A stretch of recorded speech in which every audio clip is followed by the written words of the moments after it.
at the opening of the Stonewall Visitor Center, for the first, it was amazing to me that I've given lots of speeches, but there for the first time, I was giving a speech, and my opening line was, "Mr. President, Dr. Biden."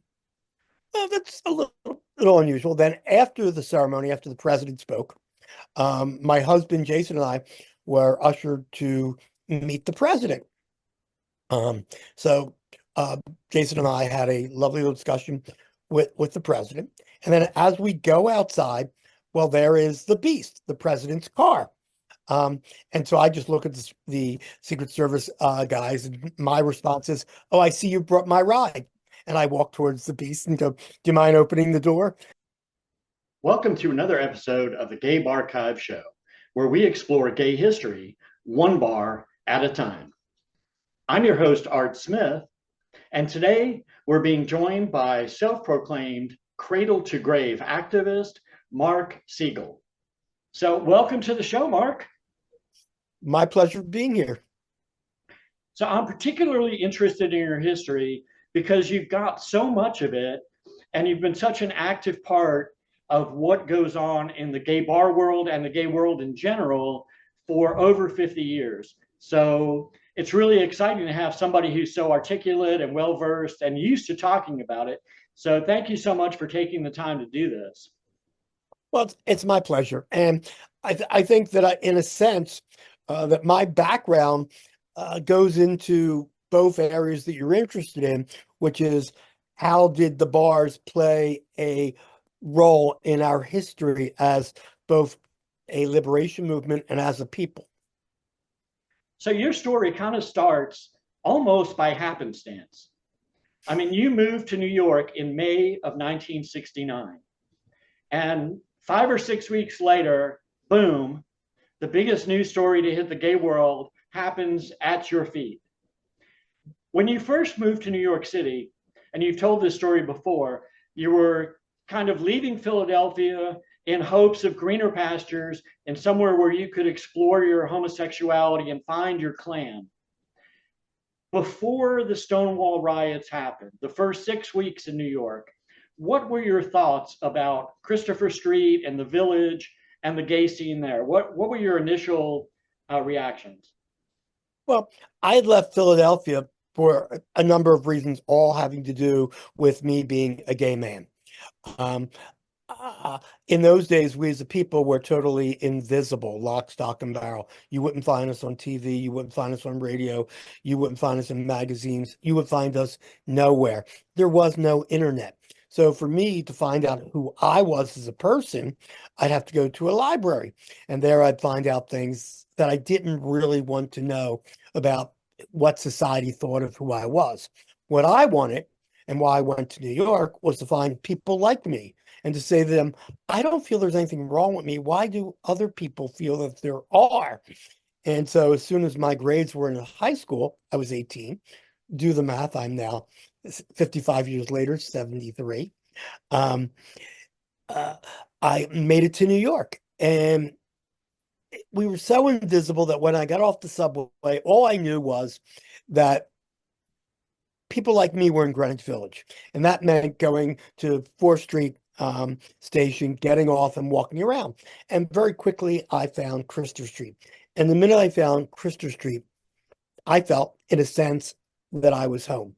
I quickly made friends. And that was where I spent practically every night. And it was walking up and down that street every single night with my friends. And that's how we hung out as 18-year-olds would do, or still do today. It was an atmosphere of let's figure out who we are and why we are. I mean, one thing, used word which I always hated, which was homosexual. That's one of the ugliest words in the English language to me, because that's what the word was in all the books I saw in those libraries that called me a deviant. So that word was gone. And I don't think any of us really, young people, there was definitely a difference between younger people and older people on Christopher Street. And the two really didn't connect very well. I can kind of understand your perspective. I'm a little bit younger than you. I'm about 9 years younger than you are. But I remember distinctly the first, whatever you want to call, official information I saw about gay or homosexual was in a book that was called Everything You've Always Wanted to Know About Sex But Were Afraid to Ask. And that book, in the section about homosexuality, basically suggested that gay males consisted of a community that went to random bathrooms, had random hookups with people they didn't know, and it was done. That was his encapsulated Yeah, version of why what the gay world homosexuality was. is a word that I do not connect to myself. And by the way, I disrupted a lecture that Dr. David Rubin, who wrote that book, gave, which got a lot of press at the time. Again, my career has been to enlighten people of who we are and to bring us out of the closet and make us more visible. And when we found something negative, like Dr. Rubin, it was show him for what he was. Now, you were saying that you kind of felt welcome and at home to some extent in Greenwich Village at that time, and we know that Stonewall had been there for a couple of years. I think they opened in '67. What other bars were around there at that time? What bars do you remember from the village at that time? Let's see, walking down Christopher Street, there was the International Stud. Then if you made a right on that street, there was some other bar. And of course, Julius's. Those were about the only four that I recall. But here's the interesting aspect. None of them were gay. The only one that was really gay was Stonewall, because in the state of New York, if you served known homosexuals, you would lose your liquor license. So therefore, none of the other bars were gay. Stonewall did not have a liquor license. It was basically a speakeasy. You also weren't allowed to dance if you were gay in those days. And in Stonewall, you were allowed to dance. It was very different than anything else that ever existed. So fast forward about 5 or 6 weeks, and it's the end of June, and you decide you're going once again to the village, and you're going to go hang out at Stonewall and have a drink with some friends. What did you see? What kind of people were there? Who were the crowd at Stonewall at that time? Who was frequenting that bar? I like to tell people that it was everybody under the sun from the LGBT community. There were gay men. There's this misconception that there were no women in Stonewall. That is definitely not true. There were women who hung out in the Stonewall. I would say that most of them were more on the stereotypical side.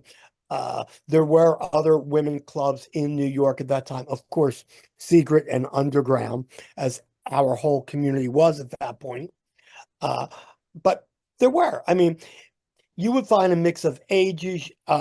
You would find a mix of races. It was a really mixed club and was meant to. I mean, the only thing the people who owned the Stonewall were interested in was making a profit. Therefore, they would get as many people as they could inside.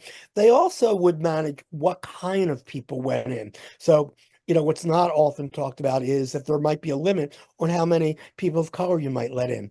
There might be a limit on how many people who were drag got let in. But people like me who, 6 weeks into New York, I still look like the kid next door at that point. I didn't have long hair yet. Well, today I have no hair, but eventually I had long hair. But I was always welcomed, always had no trouble getting in. And for me, it was just a place to dance my ass off. And talk to my friends. That's what it was. Absolutely. And one thing that was different about Stonewall, especially coming from other places, is a lot of the bars that were gay accepting at that time or that catered to somewhat of a gay community were kind of clandestine. There were no signs. They were off back alleys. You entered in a back room. The windows were painted black. Everything was, on the hush hush. And Stonewall was right there on Christopher Street. I mean, there was no, if you were happened to be walking by there, you would be able to look in and see what was there. It was Well, I think that New York was very different than other cities at that time. right. So, for example, Julius's has glass windows with the word Julius on it, and it was very open. Although they never claimed to be a gay bar, they were just theater people. Literally, that's how they describe themselves. And later on, a very famous situation in Julius's was that people went in at one point. Randy Wicker, I can't think of everybody right at the moment, went in and said, Craig Rodwell, I'm a homosexual and I want to buy a drink. And they didn't know what to do. They didn't know how to deal with that at that point because, again, it was illegal to sell it. But in New York, you could congregate as long as it was sort of like you behaved yourself. And in Julius's, everybody wore, Lacoste shirts and the proper jeans, and they were business people. And if you went down the street to what I believe was called the International Stud, it probably added in, I think it was just the International. Again, they were people that just looked like normal men. There were no drag queens that were allowed in there. No drag queens were allowed in Julius's. No drag queens were allowed in the International. They were very discriminatory, to say the least. Stonewall was very different. Now, at Stonewall, while the others had glass fronts and pretended to be something they weren't, Stonewall had, as you described, boarded up glass that were black because they didn't want people to see what was going on inside. Because while Julius's, everything was on the up and up going on inside, and the International, everything was on the up and up going inside. Inside Stonewall, men were dancing, men were holding hands, men were cuddling, men were kissing. That was acceptable in Stonewall. That's what made it different than the other bars in New York at that time. Now, since Stonewall happened at a time when the world was basically unaware of the goings on in the gay world. As you've mentioned several times, we were invisible. We were not in the news. We were not in the corporate boardrooms. We were not in the TV or movies or anywhere. As someone who has self-described as a cradle to grave activist, were you at that time even remotely aware that there had been other lesser uprisings in places like the Black Cat in San Francisco and California and Los Angeles, or the Black Knight in Milwaukee? Were you aware of any of that prior to the Stonewall riots? At that point, absolutely not. I've since become a passionate LGBT history fan, and know of those, all of those, in fact. But for the most part, there were many uprisings before Stonewall, and I don't think people know of it. The most famous of all of them is Compton's in San Francisco, then Black Cat in Los Angeles. Both of them didn't, after the initial uprising, there was no movement that was created from them. The difference with Stonewall was the time, 1969. It was the height of the Cultural Revolution in America. Women were fighting for their rights. Black were fighting for their rights. Latinos were fighting for their rights. And as I say now, I am sure somewhere during that evening, I looked around and said, all those people fighting for their rights. What about us? And I know that evenings when I said, this is what I'll be doing the rest of my life. And here it is 55 years later, and I still am. But from the, as I like to say, luckily the difference from the Black Cat or from Compton was that there were young activists that were already involved.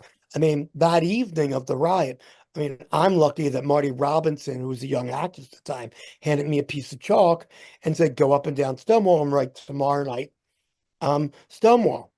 Well, that created something. What it eventually created was Gay Liberation Front. And so from the ashes of Stonewall came Gay Liberation Front. And during that entire first year, I call it the first magical year of gay liberation, everything and anything that we have today as far as progressive LGBT rights was created from Stonewall to that first Pride 1 year later. Everything. Uh, it all started then, and I can trace it all back to that. Right. And so much of our history, all these organizations that fight for our rights today, they may not have had their roots directly in Stonewall, but they did have their roots in the bar scene. All the organizations like GLAAD and the Human Rights Campaign and all that, all kind of grew through their connections at gay bars, through the fundraisers at gay bars, through the different events they held. And the gay bars have held a very big role in the development of our community ever since the days of Stonewall. So Stonewall kind of seems to have set the pace and said, okay, this is what's going to happen moving forward, even though it may not have been intentional. With the people rioting the first night, they may not have had a clue. There were a few people like yourself who took it on their shoulders to say, okay, one night was good, 2 nights is better, 7 nights is even better. Let's go 365 days and see what happens. And you kind of lit the fire under the activism of the gay community through the Gay Liberation Front and through the Christopher Street Gay Liberation Organization and these other activities that all kind of made it more than a one-night stand. Well, I think there's a good connection between what you're doing and what this podcast is and where our history is and where the cross section is. So as I like to talk about LGBT history, there's a point where I make it very clear that before Gay Liberation Front, there was no LGBT community. If you look at the time period, because we were so invisible and so underground and so in the closet, up until Stonewall, 99.9% of our community was in the closet, period. No question about it. So therefore, the only things that were public for us as a community or places where we could congregate were the 10 or so organizations that existed in the United States, their meetings, and their maybe private parties. There might have been places where gay men, for the most part, cruised. The only other existence of gay people congregating anywhere are in secret gay bars around the country. That's it. There was no other viable LGBT community until 1969. And the proof of the pudding of this, which is really very easy, in my book, I made a statistic, which I think surprised everybody. I made it very clear that before Stonewall, there were no more than 100 out activists in the entire United States of America. And I did that figure by calculating how many people were in each of those organizations. Homophile Action League, Daughters of Bilitis, Mattachine, and so forth. And timing that times 10, basically, and showing how many cities they were in, and then making the point clear that there was these one demonstrations every year, and for 5 years, they never reached over more than 100 people came to them. 1 year later, after Gay Liberation Front and all the things we did during that first year by creating an out loud gay community, by giving services to our community, by being public, at that first Gay Pride, 15,000 people marched. So to go from 100 to 15,000 in 1 year is amazing. And then in the years to come, tens of thousands, hundreds of thousands. Today, when I talk about Pride, I'm very proud to say that if you look around the world, there are millions of people who celebrate Pride every single year. It's amazing. And we created that. Absolutely. It's definitely changed the face of the gay community in a lot of ways. Just recently, a couple months ago, I was down in this tiny little town that's just outside of Fort Lauderdale called Wilton Manors. 12,000 people live there. It's 2 square miles. It's not a whole lot bigger than Central Park, the entire city. For their Pride celebration, they had about 45,000 people. That's almost 4 times their population. Now, granted, they're drawing from other cities nearby, but it still makes a big statement for what is happening in the country with these Pride celebrations. And of course, the first ones were the ones that happened in Los Angeles and Chicago and New York in 1970, which was just a year after Stonewall, after the Stonewall Uprising. Now, one thing I did want to ask you, because a lot of people don't seem to be aware of this, and I'm sure you are acutely aware of it because you live there. Stonewall had opened in 67. The riots were in June of 69. And by the end of 69, it was done. What changed with the Stonewall family, in that period between June and the end of the year? Was there a loss of interest, or was it purely political? And what do you mean by Stonewall family? I don't. Well, the people that went there, the people that helped organize the ongoing protests and marches and so on, what happened to them in the next few months before Stonewall closed? Did they lose interest in Stonewall? Did it become less important? Or what was the situation? Or did the government just come in and say, okay, we're done, you're going out of business and we're not going to be here anymore? Well, again, Stonewall was illegal. Wasn't supposed to be open in the first place. Right. So once it got raided, it was closed. It had no license. It was gone. But there were other gay bars that opened from that point on. What changed was that we changed. We no longer were going to allow the police to close the places where we congregated. We were no longer, it went to the point where we demonstrated against everything, including my first arrest was outside the 6th police precinct, which was telling them they're not going to harass us on our street anymore, which is Christopher Street. It was a sea change from being an invisible group to a group that was willing to fight back. There's powers in numbers. And that very night, think about it. For the first time in the world, that night where the police were willing and able to go in and do anything to us whatsoever they wanted to do, they always had incarcerated us.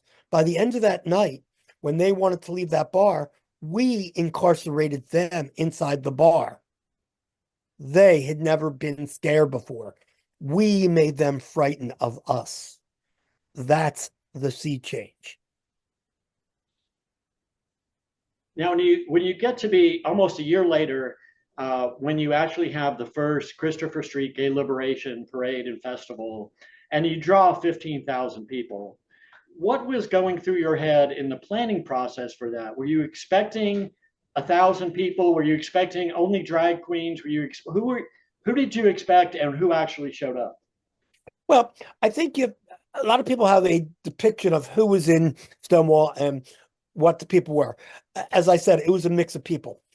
It wasn't any one large group. It wasn't just drag queens. It wasn't just people who look like Indian chiefs or construction people. Sometimes people think that we were the village people.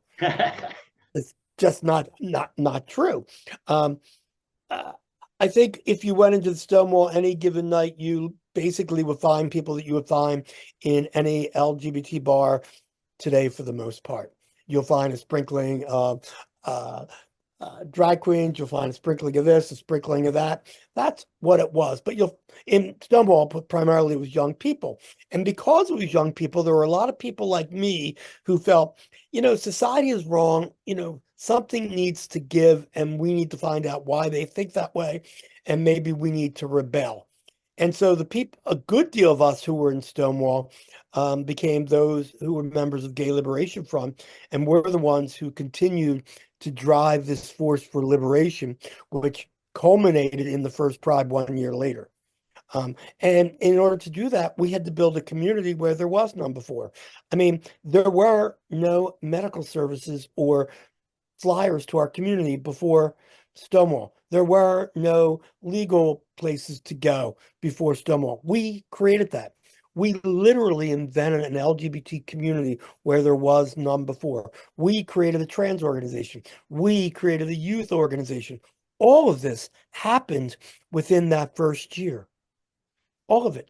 This is, there were no best practices. Nobody was being paid. We did this because we believed in what we were doing. Now, another tenet of my my project is that gay bars build communities. And I think the Village is probably one example of that, because you're talking about something that happened in the late 60s. There was one official gay bar, a couple of quasi gay bars, and that's it. In the decades that followed, suddenly the entire Village area becomes draped in rainbows, for lack of a better word. I mean, obviously the rainbow flag wasn't really a symbol then, but it became very gay, and it really kind of revitalized that whole neighborhood. It had a huge economic impact on that section of the city, which today, if you were to go back to the Village and try to buy, a tiny little studio apartment, you would have to mortgage your entire existence to get it. I mean, it's changed dramatically. Do you see that happening in the other cities that you visited, where there have been, small pockets of gay bars, and then suddenly the neighborhoods really explode and become an economic power because of the gay community congregating? But I don't know if it's just the gay bars. I think it's what I would consider it is more entrepreneurship, more involvement by our communities. The best example I can give you is a recent project that I was involved in. So you said earlier, and I've used the line that I'm a cradle to grave gay activist. And I started gay youth when I was younger. And so recently I helped create an LGBT senior affordable living building with 62 units, which I was lucky to build along with the Obama administration. That building was built in a neighborhood which is called Washington Square in Philadelphia, Washington Square West. And the area it was built in at that point had about 5 other buildings that were abandoned and not used. Well, the minute that building opened, all the other buildings in the neighborhood started to be developed. And the neighborhood now is a very progressive and upscale neighborhood. And it came from taking a lot that was basically abandoned and creating this beautiful, incredible, award-winning building on it that was specifically for the LGBT community. I've seen it happen in several cities. Atlanta had the same exact thing happen in Midtown. At one time, it had grand homes and wealthy people lived there. It fell into disrepair. And then the gay community kind of came in and said, we'll own this. We'll embrace this. We'll make it better. We'll put our businesses here. We'll put our bars here. And today, Midtown is one of the most expensive neighborhoods in Atlanta. And unfortunately, the gays are being kind of gentrified out.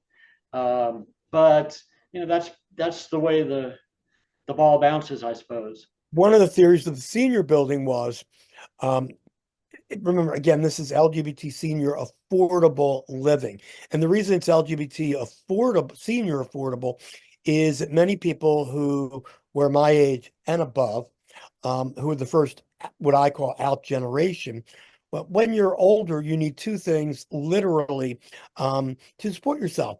One is a good 401k or close family ties. If you were coming out in the 1950s and the 1960s, chances are you might have lost your family, and more importantly, you couldn't get a good job that had a good 401k. So we have a lot of seniors in our community who need help.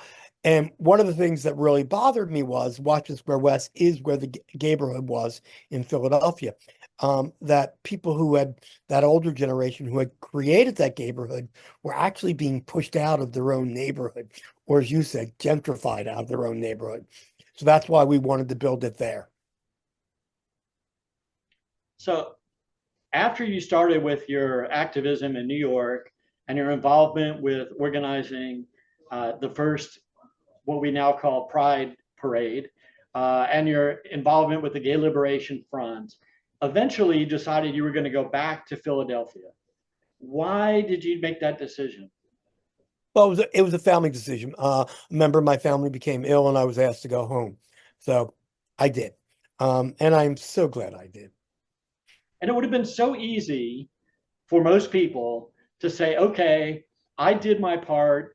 I was, involved in helping build a part of our community. I'm going to go back to my hometown and I'm going to be live a quote normal life. I'm going to be, just a general average citizen. Nope, that boat had already sailed. Never happened. I mean, Get back that to evening at Philadelphia. Stonewall, I did say, as I said to you, somewhere inside me, this is what I'm going to do for the rest of my life. So when I was discussing with my father that I was going to come home, um, I told him what I'd been doing, and he said, you'd be able to do this at home, which was really great. I am incredible lucky to be able to say that if it were not for my parents, I don't think I would be the person I am today. They gave me the ability to do a lot of the things I wanted to do, and they were braver than I sometimes at that time gave them credit for. My parents and my parents at one point did a Phil Donahue show with me, which made them one of the first parents of a gay person on TV ever.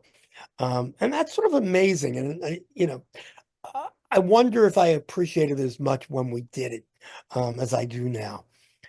But I'm very lucky that I had that. And that was kind of support that kept me going to do the things that I was doing. Because if you know it, at that point of time in our community, I was doing a lot of disruptions. I was probably the most disruptive of all LGBT activists that there ever was at that point.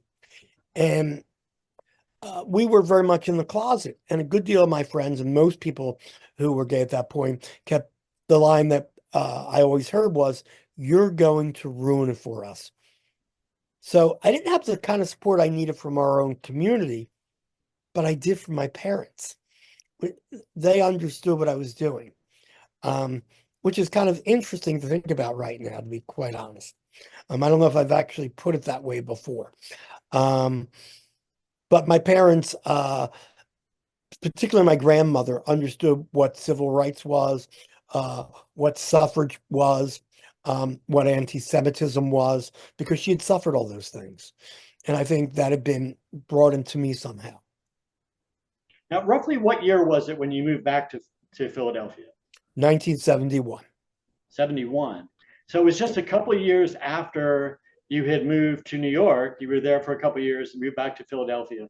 When you came back, you had a different perspective on what the gay community was, because obviously you'd spent 2 years submerged in a community in New York that was radically different than what you remembered from when you were in Philadelphia a couple of years earlier.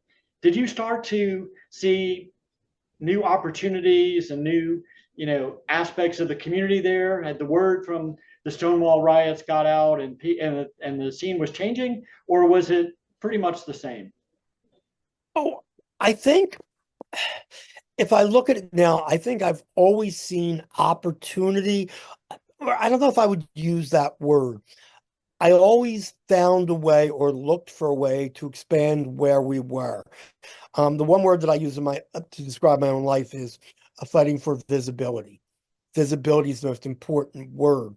And so I would use anything that I could to do that. And when I came back to Philadelphia, there was a group called Gay Activist Alliance, and they wanted to introduce a piece of legislation that was a non-discrimination law into city council. And they were having no luck on that. And I said, okay, I'll get that done. And I did. And the reason I did that is I didn't expect to get that piece of legislation in 1971 passed, but I realized that using that legislation and getting it introduced would create a lot of publicity. And when you create publicity, people have to talk about the subject. You talk about a subject, you become educated. If you become educated, you can then go for equality. So dialogue is good. People might say that wrong things at first, but they will learn. I honestly believe that. That was kind of the whole concept behind your zaps. Yep. Was, to make a spectacle of something, to make an impression where people are going to have to talk about it. The media is going to cover it. People are going to hear about it. And it elevates the conversation to where you can actually have that discourse that you would not have been able to have otherwise. Oh, I did more disruptions and got arrested more times than I think I can remember at this point. But that was the exact reason. It was do something outrageous. Doesn't matter what it is, just do anything outrageous so that you get headlines so people will talk. But what surprised me was, so before the disruption, we were so invisible, and my attempt was to make us visible. But because of the laws, we weren't allowed on talk shows. But when I disrupted the CBS Evening News with Walter Cronkite, all of a sudden, I started getting invited on talk shows to talk about the subject. And that surprised me. And that opened up a floodgate of talk shows asking LGBT people to come on and talk about the community. And I honestly believe that is the one thing that I take credit for. There were many of us at Stonewall. No one of us could take credit for anything that happened at Stonewall. But the fight to end invisibility in media, that was my baby. And so I had the mistaken idea long ago. That's what I would be, remembered for, not Stonewall. But yeah, and I remember my friend Bruce Valance, whom I know you know. I love Bruce. We all love Bruce. Bruce is awesome. He was one of the first interviews I did for this series. I've actually interviewed him twice. And but he kind of underscores what you just said, because there's the quote that he said about you, that before Will and Grace and before Ellen, there was Mark Segal, and that you were the one that kind of disrupted the awareness of LGBTQ people in the media, and that we owe a debt of gratitude to you and people like you who opened the doors and made it possible to have shows like Will and Grace, to have openly gay characters on a multitude of shows, and news anchors, everybody out there, professional athletes. All of this kind of stems out of the kind of activism that you did away from the New York City Stonewall scene. This was a completely different thing, and in a way, I think it may have had a much greater impact because it's allowing us to have progressed to where we are now.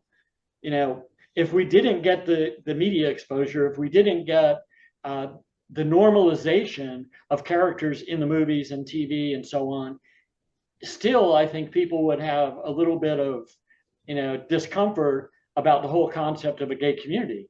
But you've brought these people right into their homes. We've now got RuPaul, 7 foot tall black guy in drag, who is known around the globe and has a hit TV show, well, a series of hit TV shows, and a huge entertainment network. That would never have happened in the 70s or 80s without people like you kind of opening that door. So someone had to start that momentum. There always has to be a first. Someone has to begin. Did I expect it would be me? I don't think I was thinking like that at that point, to be very honest with you. I just think that I was driven and I had the fire in the belly and believed in what I was doing. And it came as just a natural part of all the disruptions I was doing. I mean, I did some crazy stuff. I just, at one point, handcuffed myself to the Liberty Bell. I neck braced myself to a United Way because they wouldn't fund LGBT organizations. I handcuffed myself to a Christmas tree at one point. And at another point, I actually signed up to become a state trooper because it didn't matter. That was not my idea. That was the governor of Pennsylvania's idea, which was quite interesting. But all of these things led to something. And I've never, up until this year, I've literally never connected them until Diana Rodriguez and Anne Marie Gothard, who are two women of color, who are the people who envisioned the Stonewall Visitor Center, came to me and said, "We want you to put this together." I had not realized, in a sense, I'll use the old line from my good friends Barbara Gidding and Kay Lahusen, that I'm a dinosaur. I'm basically the last of a breed at the moment, who goes from Stonewall right through the movement and continues for all 55 years and has had a little piece of each of the parts and has added to it. So it's kind of interesting now. And I never owned up to all of that until this year. And so I thank them a great deal for doing that. It's amazing to try to connect them. That's one of the reasons I wanted to, do this series of interviews and to create this project, was that so much of this history is lost. There are not that many people around that can still talk about it. There are not that many preserved pieces of information that are readily available to the general public. Sure, you can go into an archive, in Los Angeles or New York and dig through a dark room full of thousands of documents and find something. But the average person's not going to do that. It hasn't been brought out. It hasn't been digitized. It hasn't been brought to the world. And it's something that I wanted to do. And one of the things that kind of underscored that for me is I did an interview as one of my first, maybe almost 3 years ago, with a guy that I knew from Atlanta. His name was Ted Binkley, and he was a bar owner there. He owned a couple of bars that I frequented in Atlanta, and then later opened a bar in Montgomery, Alabama. And I asked him if I could interview him, and he said yes. And we did this interview. And after I was finished, and I listened to the interview, he told me the story of his first gay bar experience. It was in Nashville, Tennessee, in a little bar that was probably not officially gay, but was very gay accepting. He was not old enough to go in, but nobody cared. He went in there at 15 years old in 1952. That's amazing. How many people can tell the story of going to a gay bar in 1952 that are still here to tell it? Very few people. And that really underscored to me that, you never know, even if they're 30 or 40, they might not be here tomorrow. And we need to capture these stories. We need to get the word out there so that the gay community, or as it's more professionally called now, the LGBTQIA plus community, can embrace the history and know where the roots were and what the true stories were, and actually have some kind of a sense of history there. And you've mentioned in a couple of interviews that you've done that the secret to your activism is humor, that you don't take yourself super serious. You try to have a good time with it and get the word out. Do you still feel like that's the case? Do you? Oh, absolutely. I look for the ridiculous in some of even the things I do, or the craziness. When we at the opening of the Stonewall Visitor Center, for the first, it was amazing to me that I've given lots of speeches, but there for the first time, I was giving a speech, and my opening line was, "Mr. President, Dr. Biden." Well, that's a little unusual. Then after the ceremony, after the president spoke, my husband, Jason, and I were ushered to meet the president. So Jason and I had a lovely little discussion with the president. And then as we go outside, well, there is the beast, the president's car. And so I just look at the Secret Service guys, and my response is, "Oh, I see you brought my ride." And I walk towards the beast and go, "Do you mind opening the door?"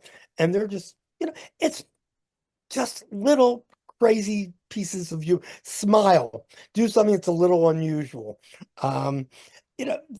That's a crazy thing to do, and I mean, even the Secret Service guys laughed, because how often do they have someone say, "Oh, you brought me my ride"? I'm the same way. It's a great icebreaker too. It's a great way for people to not be so stiff and, try to be so proper, when it kind of breaks the ice and people can kind of feel like you're the guy next door. You're somebody I can talk to, I can relate to. And that's really a big part of, getting our history out, is that people need to understand that a gay person is not somebody who lives 50 miles away in some little ivory tower, but it's the guy that's 2 doors down the street from you driving the white Volkswagen, Jetta. So it kind of brings us closer to the world at large. And one of the things that I've noticed on your website that I find kind of underscores the whole concept of how not serious you can be is the PhD asterisk, professional homosexual doctorate. How long did it take you to earn that? And where was the graduation ceremony? Well, so I find it kind of interesting that there are all these now experts on LGBT history or LGBT studies, and those people of us who literally invented it or lived it are basically at times ignored or not asked for our opinion, and so they all have these PhDs. So I decided to give myself a PhD, and so that's how that came about. Just like why not? And it's just kind of fun. And so I gave myself a PhD, which has a different title than other PhDs. What does the other PhD stand for? I don't even know. Mine is professional homosexual doctorate, but I don't know what their PhD stands for. But it's just for fun. Have fun with things. Don't be afraid of making fun of yourself either. So if I send you my resume and apply for a PhD, can I earn a PhD from the Mark Segal University? Well, I graduated from the University of Gay Liberation Front. I often have people say to me, "What university did you graduate?" And I literally say Gay Liberation Front, because in that 1 year, that first year anyway, I learned more than I think I will ever learn in any one given year again. We were crazy. I mean, we were literally, if you asked me about humor, I would say that we were probably the most dysfunctional organization that has ever existed in our entire community in 55 years. I mean, we were so crazy. We had no Robert's Rules of Order. When you walked into the room, a stick would be thrown in the air. Whoever caught it chaired that meeting that night. And we had discussions about everything. But those discussions, which were at times pretty difficult, helped us define who we were as individuals. I mean, remember, up until that point, gay people were defined by the rest of the world, not by ourselves. We gave ourselves self-description. We began to define ourselves for the first time, and that happened out of Gay Liberation Front. I mean, we were able to accept the drag queens, the trans people, youth for the first time were allowed to be. I mean, if you think about it, before that point, an LGBT organization like Mattachine or whatever would not accept someone my age being a member because they were afraid of being charged with exploiting children. We weren't afraid of that. We went against the police in every way, shape, or form, so that people like me have grown up to be, I hope, adding something to our community, and have learned something. I like to believe that we of Gay Youth, the group I founded within Gay Liberation Front, are the first graduating class of Gay Liberation Front, or the community. And there still are 6 of us from that first group that are still alive and in contact with each other.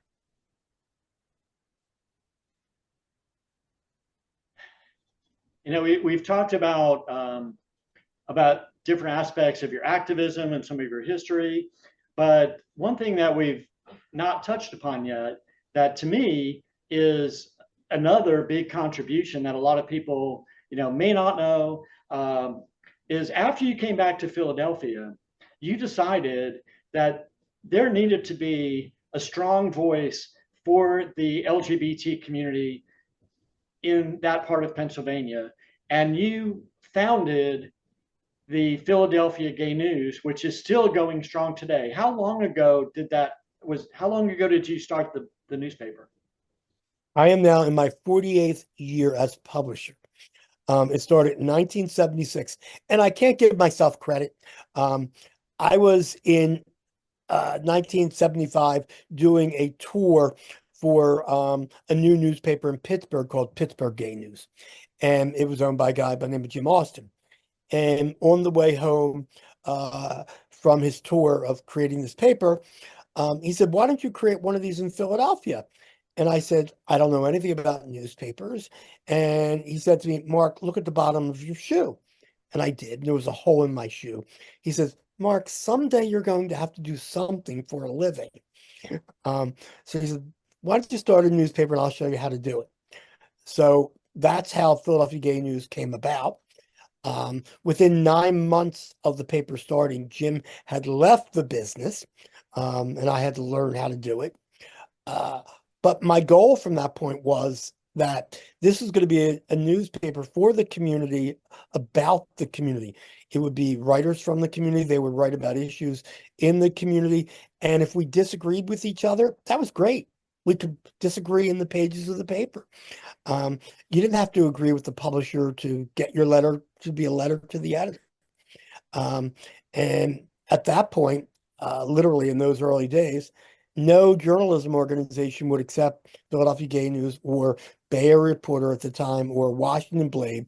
We are the three oldest papers in the country, to be a member of a journalism organization. We had to fight literally for 15 years to become a member of any journalism organization. And the one for me was the Pennsylvania Newspaper Association. And they're about ready to put me in their Hall of Fame this year. So it shows you how far we've come. So yet another one of the glass ceilings that you kind of help break and help advance the awareness of the LGBTQ culture, nationally and internationally through your paper, which is still, like I said, is still in existence and still serving the community for almost 50 years. It's an incredible accomplishment. There are very few that have been around that long, and certainly not ones that are that prominent and well respected. So you've done an amazing job with that. Having written for gay publications in the past, I can certainly appreciate, the value of that type of an investment. Putting your heart and soul into something that helped the community communicate with each other, to get to know each other, to get news about things. I'm sure through the AIDS crisis, it was a critical source for medical information. There's so many things that you've covered, topics of interest that might never have been covered to that extent had you not taken that leap, in the 70s. So that's another incredible feather in your cap. It's amazing. I like to believe that all of these things just came at me. I don't know if any part of my life was planned, to be honest with you. So you're just a random Velcro suit walking down the hall waiting for these these causes to attach themselves to you. I guess so. That's the one part of my history I don't think I get yet. I think I will. I mean, this has been a good year for me to appreciate and accept the road I've taken, which I hadn't done as well until this year.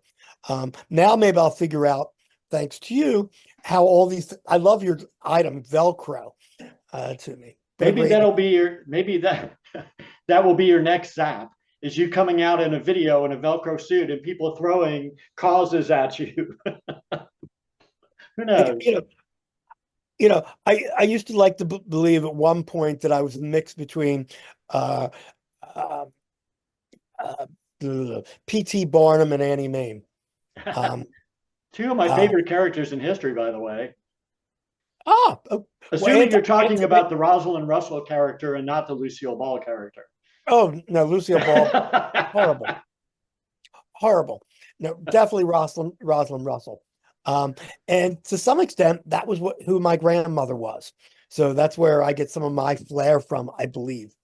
So it was always my hope in life to live that kind of life between those two characters. And at 73, I think I have. So I'm a very happy individual at this point. We're very happy to have I have a chance lovely to house. talk. I have a great husband. I'm madly in love with my husband. What more could you want? Absolutely. Now, at the end of the video, I'm going to put up a couple of slides that show how people can find more information about you. But one thing I did want to mention briefly before we go is something that they should probably all read, your book, And Then I Danced. Oh, thank you. Where will they find that? Where will people find And Then I Amazon. Danced? All you have to do is go to Amazon, look up Mark Segal, and then I danced, and you can get it right there. And everybody should read it. Story about, it's kind of more of a memoir than an autobiography. It's kind of told in your voice, not in some academic voice. And thereupon he sat at the step. Oh no, no, none of it that is crap. I mean, I wrote it. It is my voice. Sat there and typed it all out and cried and what have you, and did the research. And it is a memoir. My favorite review. What amazed me about the book was when I wrote it. As everything in our community, it seems, I expected a lot of criticism for it. The book got overwhelmingly good reviews. In fact, there was only one supposedly bad review of the book, and it's my favorite review. And the reason it's my favorite review is because basically it says the book is really good and very interesting. The only thing wrong with it is he speaks about himself too much. It's a memoir. Maybe you should have spent more time talking about Rosalind Russell. Exactly. I love that. And believe it or not, that review is from a literary publication. It is my favorite review, just for that one purpose. That's what I mean by laughing. We all have to laugh. You would think I'd be angry at a bad review. No. The ridiculousness of it was great.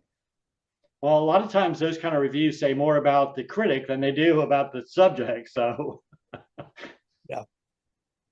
But it was surprising. And if there's anyone out there who's going to write a autobiography or a memoir, the one thing I would tell you to do, which really worked for me very well, is make sure that everything in your book has either a newspaper article that proves the point, a videotape that proves it, someone who's alive, or a photo.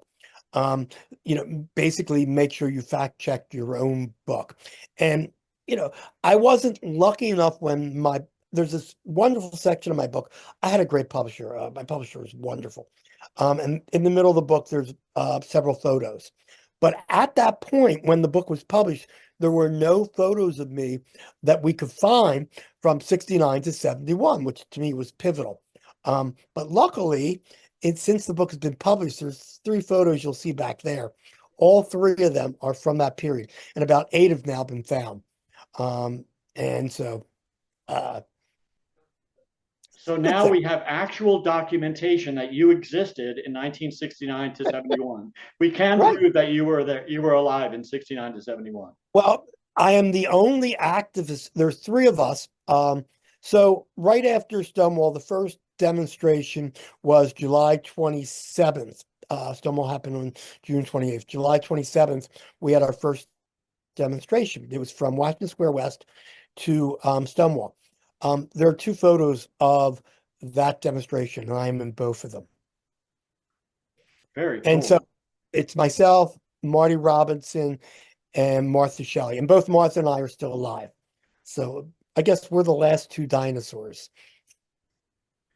Well, thanks to Jurassic Park. Everybody loves dinosaurs, so you're in good company. So thank you so much, Mark, for taking the time to tell us some of your story. Maybe in the future, we'll have a chance to do another segment and talk about, some more of your stories, maybe a little bit more about Philadelphia. But I really appreciate you taking the time and helping us to preserve art history. Oh, my pleasure. And thank you for preserving history. It's the most important thing that we could do for future generations.